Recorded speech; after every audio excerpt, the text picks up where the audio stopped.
नमस्कार दोस्तों, मैं आचार्य रविंद्र अध्यात्म वर्णिश पर आपका स्वागत करता हूं। दोस्तों, आज दक्षिण मुखी मकान बनाते वक्त में 2 सावधानियां रखना बहुत आवश्यक है।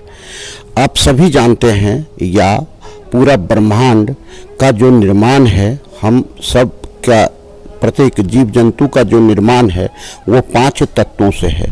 तो ये 2 सावधानियों में, ऐसे तो प्रत्येक घर में 5 तत्व का संतुलन रहना आवश्यक है, लेकिन विशेष करके अगर 2 तत्व डिस्टर्ब हो जाते हैं, जल और अग्नि, तो आप समझ लीजिए कि आपका घर जो है बना हुआ पूरी वास्तु से है, लेकिन फिर भी अगर 2 तत्व आपका डिस्टर्ब हो गया तो आप समझिए कि कई समस्या का सामना आपको करना पड़ सकता है। वह जो 2 तत्व है वह एक तो है जल और दूसरा है अग्नि।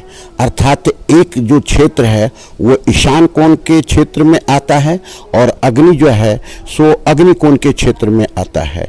यह डिग्री के हिसाब से देखें तो 45 डिग्री जो जल तत्व का क्षेत्र है और 135 डिग्री जो अग्नि तत्व का क्षेत्र है।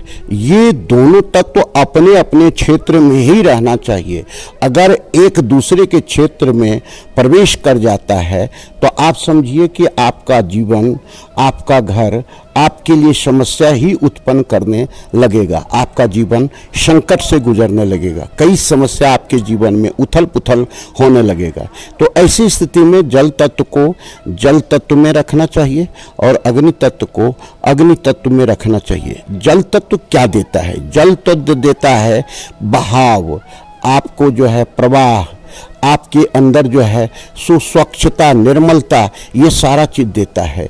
जैसे हम कहें कि 45 डिग्री का जो क्षेत्र है यह ईशान का क्षेत्र है और ईशान का क्षेत्र जो है यह कहता है कि निर्णय लेने का जोन कहलाता है। निर्णय लेने का जोन यह इसलिए आवश्यक है कि कोई भी कार्य को आप करते हैं और वह सही ढंग से डिसीजन नहीं ले पाते हैं, मन में दुविधा रहता है, अपना कोई भी निर्णय सटीक नहीं हो पाता आपके जीवन में, तो आपको समस्या ही समस्या रहेगा। और ये जो देता है जल तत्व देता है। अब अग्नि कोण की बात कर रहे हैं। अग्नि का क्षेत्र कैश फ्लो देता है, आपके जीवन में ऊर्जा देता है, आपके जीवन में जो है शिव शक्ति देता है, एनर्जी देता है।